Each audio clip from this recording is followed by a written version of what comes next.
ಧರ್ಮಸ್ಥಳ ಗ್ರಾಮೀಣಾಭಿವೃದ್ಧಿ ಸಂಸ್ಥೆ ಇದೆ. ಜನರ ಬದುಕನ್ನು ಸುಧಾರಿಸುವ ಕೆಲಸ ಮಾಡ್ತಾ ಇದೆ. ಅದು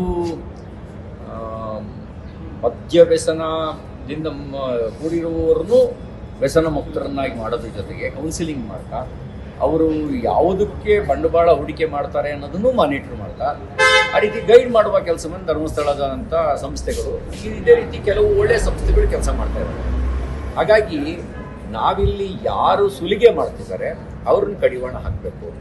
ಆ ಕಡಿವಾಣ ಹಾಕೋದಕ್ಕೆ ನನಗಿರೋ ಇನ್ಫಾರ್ಮೇಷನ್ ಪ್ರಕಾರ ರಾಜ್ಯದ ಕಾಯ್ದೆಯಲ್ಲಿಯೇ ಅವಕಾಶ ಇದೆ. ಆ ಕಾಯ್ದೆ ನಾವು ಬಳಸ್ಕೊಳ್ಳೋಣ. ಈಗ ರಾಜ್ಯಪಾಲರು ಸುಗ್ರೀವಾಜ್ಞೆಗೆ ಸಹಿ ಹಾಕಿದ್ದಾರೆ, ಅದನ್ನು ಬಳಕೆ ಮಾಡ್ಕೊಳ್ಳೋಣ. ಬಳಕೆ ಮಾಡ್ಕೊಳ್ಳೋಕೆ ಮುಂಚೆನೇ ಶಸ್ತ್ರತ್ಯಾಗದ ಮಾತಾಡೋದು ಯಾಕೆ? ಇದಕ್ಕೆ ಹಿಂದೆನೂ ಕಾಯ್ದೆ ಇತ್ತಲ್ಲ, ಆದರೆ ಈ ರೀತಿ ಮೈಕ್ರೋ ಫೈನಾನ್ಸ್ನ ಹಾವಳಿ ಎಲ್ಲಿತ್ತು?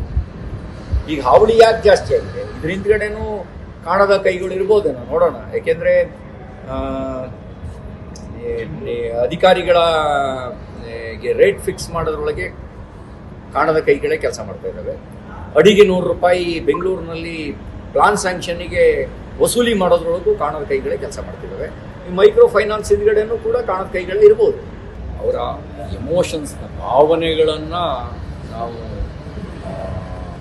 ಗುರುತಿಸ್ಬೇಕು. ಆ ಧೈರ್ಯ ಅವರಿಗೆ ಹೇಳುವ ಧೈರ್ಯ ಬಂದಿದೆಯಲ್ಲ, ಇದೊಂದು ಒಳ್ಳೆಯ ಸಂಕೇತ. ಯಾಕೆಂದರೆ ಕಾಂಗ್ರೆಸ್ನಲ್ಲಿ ಮಹಾತ್ಮ ಗಾಂಧಿಯವರು ಗಟ್ಟಿಯಾಗಿ ಹೇಳಿದ್ದು ಬಿಟ್ಟರೆ, ಗಾಂಧಿಯ ನಂತರ ಬಂದಂಥ ರಾಜಕೀಯ ವಾರಸುದಾರರು ಗೋ ಹತ್ಯೆಯನ್ನು ಪರೋಕ್ಷವಾಗಿ ಸಮರ್ಥನೆ ಮಾಡ್ಕೊಂಡೇ ಬಂದಿದ್ದರು. ಅದ್ರ ಪರಿಣಾಮ ಗೋ ಕಳ್ತನ ಶುರುವಾಯಿತು.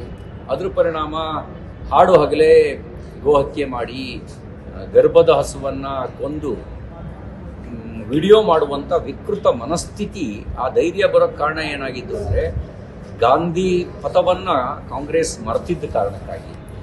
ಹಾಗಾಗಿ ಆ ಧೈರ್ಯ ಬಂದಿದೆಯಲ್ಲ, ಅವ್ರು ಹತ್ಯೆ ಮಾಡಬೇಕು ಅಂತ ನಾನು ಬಯಸೋದಿಲ್ಲ, ಗೋ ಹತ್ಯೆ ಮಾಡಿದವ್ರನ್ನ ಮುಂದಿಟ್ಕೊಳ್ಳಿ ಅಂತ ನಾನು ಬಯಸೋದಿಲ್ಲ.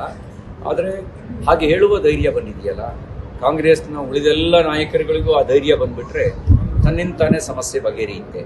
ಯಾಕೆ ಗೋಕಳ್ಳರಿಗೆಲ್ಲ ತಾಕತ್ ಬಂತ ಹೇಳಿ? ಗೋಕಳ್ಳ ಕಬೀರ್ನಿಗೆ 10 ಲಕ್ಷ ರೂಪಾಯಿ ಪರಿಹಾರ ಕೊಟ್ಟು ಅವನು ಎನ್ಕೌಂಟರ್ನಲ್ಲಿ ಸತ್ತಾಗ ನವೀನ್ ನಾಯ್ಕನ ಜೈಲಿಗೆ ಹಾಕಿದ್ರು. 302 ಕೇಸ್ ಮಾಡಿ ಅಲ್ಲಿಯ ಕಾನ್ಸ್ಟೇಬಲ್ಲು ಆಗಿದ್ದಂಥ ನವೀನ್ ನಾಯ್ಕನ್ನ ಜೈಲಿಗೆ ಕಳಿಸಿದ್ರು. ಆ ಮೂಲಕ ಒಂದು ಸಂದೇಶ ಕೊಟ್ಟರು, ಕೆಟ್ಟ ಸಂದೇಶನ.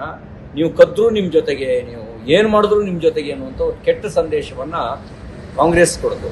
ಅದ್ರ ಪರಿಣಾಮ ಹೀಗಾಗಿದೆ. ಕಾಂಗ್ರೆಸ್ನ ಒಬ್ಬ ಶಾಸಕ ಈಗ ಹೇಳಿರೋದು ಅವ್ರ ಧೈರ್ಯ ಉಳಿದವರಿಗೂ ಬರಲಿ, ಅವ್ರು ಹತ್ಯೆ ಮಾಡಬೇಕು ಅಂತ ನಾನು ಬಯಸೋದಿಲ್ಲ. ಆದರೆ ಹೀಗೆ ಹೇಳಿದ್ರೆ ಗೋ ಹತ್ಯೆ ಮಾಡುವವರಿಗೆ ಒಂದು ಸಂದೇಶವಾದರೂ ಹೋಗುತ್ತೆ.